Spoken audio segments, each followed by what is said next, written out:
नमस्कार दोस्तों, हमारे इस चैनल में आपका दिल से स्वागत है। दोस्तों, बहुत लोगों को यह कन्फ्यूजन है कि अमरीश पुरी और ओम पुरी दोनों भाई है, लेकिन दोस्तों यह सरासर झूठ है। इन दोनों का दूर दूर तक कोई भी रिलेशन का कनेक्शन नहीं है।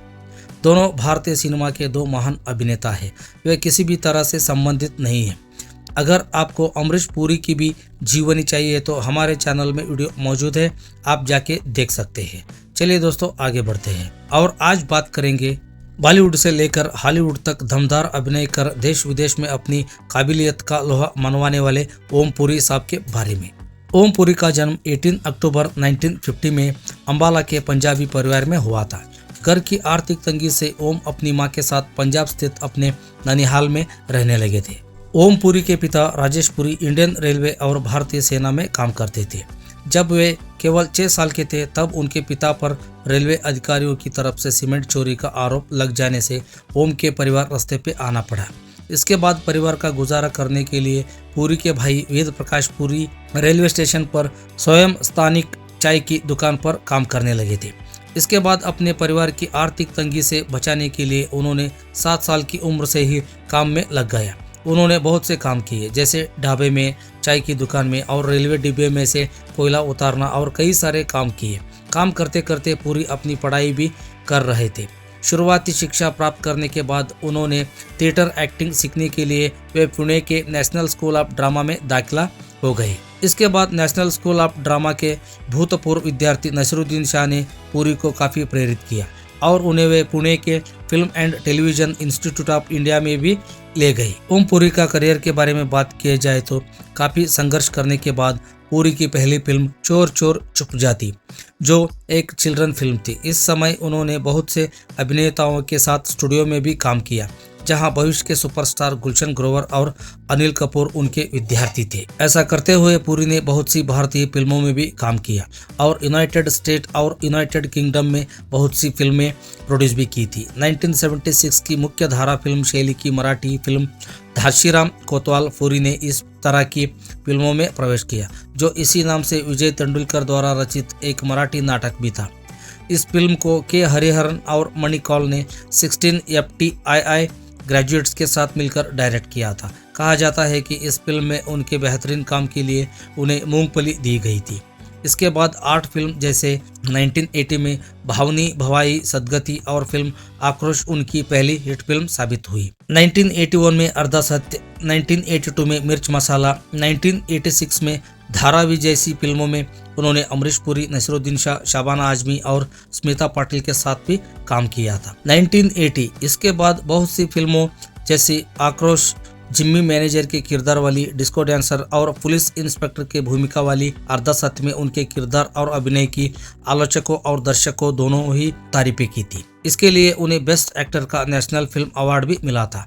इसके बाद 1985 में फिल्म जमाना में उन्होंने विनोद के अंकल, 1996 में फिल्म माचिस में उन्होंने सिख उग्रवादियों के जेल का मुखिया और 1997 में कमर्शियल फिल्म गुप्त में कठोर पुलिस अफसर और 2003 में धूप में शहीद सैनिक के हिम्मती पिता का किरदार बड़े खूबसूरत तरीके से निभाया था। 1999 में कन्नड़ा सुपरस्टार राजकुमार के बेटे शिवराज कुमार की मुख्य भूमिका फिल्म AK-47 में पुरी ने एक सख्त पुलिस अधिकारी के रूप में काम किया था, जो अंडरवर्ल्ड से शहर को सुरक्षित रहना चाहता हो।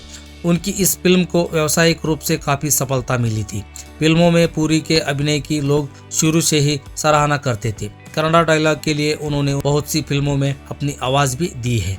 उसी साल उन्होंने एक सफल British comedy film east is east भी की, जिसमें उन्होंने पहली पीढ़ी के पाकिस्तानी आप्रवासी का किरदार निभाया। अत्यधिक प्रशंसित 1982 की फिल्म गांधी में पूरी मेहमान भूमिका में भी दिखे थे। 90 में उन्होंने बहुत सी हिंदी धारा की फिल्मों में काम किया और फिल्मों में उनके अभिनय की आलोचकों ने काफ़ी प्रशंसा की थी।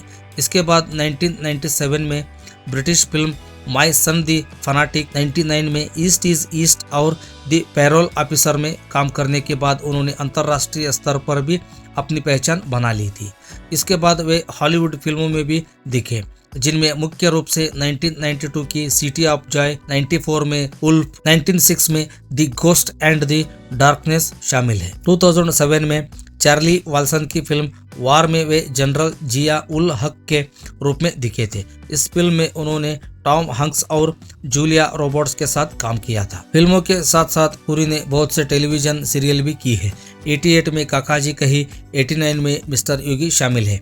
इन दो सीरियल ने पुरी के भीतर के कॉमेडियन को उजागर किया था। इसके बाद गोविंद निहलानी की टेलीविजन फिल्म थॉमस में उनके अभिनय की आलोचकों ने बहुत तारीफें की थी। यह फिल्म इसी नाम के हिंदी उपन्यास पर आधारित थी।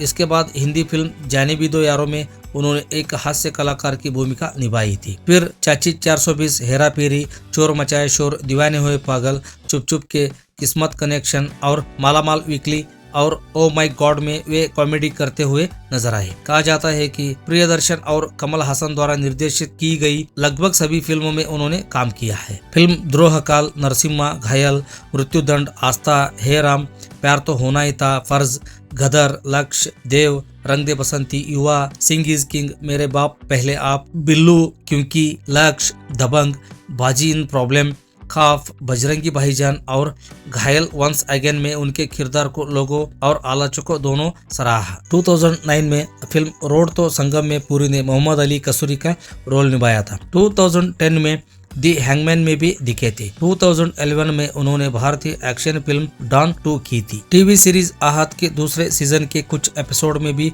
पुरी ने काम किया है, जिसे सन 2004 और 2005 में सोनी चैनल पर प्रसारित किया गया था। उनकी दूसरी टेलीविजन उपस्थितियों में भारत एक खोज यात्रा, मिस्टर योगी, काकाजी कहीं, सी हॉक्स, अंतराल और सावधान इंडिया का दूसरा सीजन शामिल है। 2014 में वे कॉमेडी ड्रामा दी 100 फुट जर्नी में वे हेलन मिरेन के साथ दिखे। जनवरी 2017 में अपनी मृत्यु के समय वे मराठी फिल्म 15 अगस्त भागिले 26 जनवरी कर रहे थे। 1991 में पुरी ने अन्नू कपूर की बहन सीमा कपूर से शादी कर ली थी, लेकिन उनकी शादी केवल 8 महीनों तक ही टिक पाई। 1993 में उन्होंने जर्नलिस्ट नंदिता पुरी से शादी की, जिनसे उन्हें ईशान नाम का एक बेटा भी हुआ। 2009 में नंदिता ने अपने पति की जीवनी भी लिखी, जिसका नाम था unlikely hero, the story of Om Puri है। किताब के प्रकाशन के समय पुरी ने अपने रिश्तों और उनके गुस्से के बारे में बहुत कुछ बताया था। 2013 में नंदिता ने उनके खिलाफ घरेलू हिंसा का आरोप लगाया था और इसके कुछ समय बाद ही कोर्ट ने उन्हें अलग अलग रहने के आदेश दे दिए थे। 6 जनवरी 2017 को 60 साल की उम्र में मुंबई के अंधेरी में अपने घरेलू मकान में ही हृदय विकार आने की वजह से उनकी मृत्यु हो गई थी। भारतीय फिल्म और सिनेमा में उनके योगदान को देखते हुए उन्हें 89वें अकादमी अवार्ड से सम्मानित भी किया गया था। दोस्तों, आज की कड़ी समाप्त होती है। मिलते हैं एक और बेहतरीन अभिनेता या अभिनेत्री के साथ। तब तक आप हमारे इस चैनल को सब्सक्राइब करो, बेल आइकन प्रेस करो, ताकि आने वाली हमारी हर वीडियो की जानकारी आप तक सबसे पहले मिल जाएंगे। धन्यवाद दोस्तों।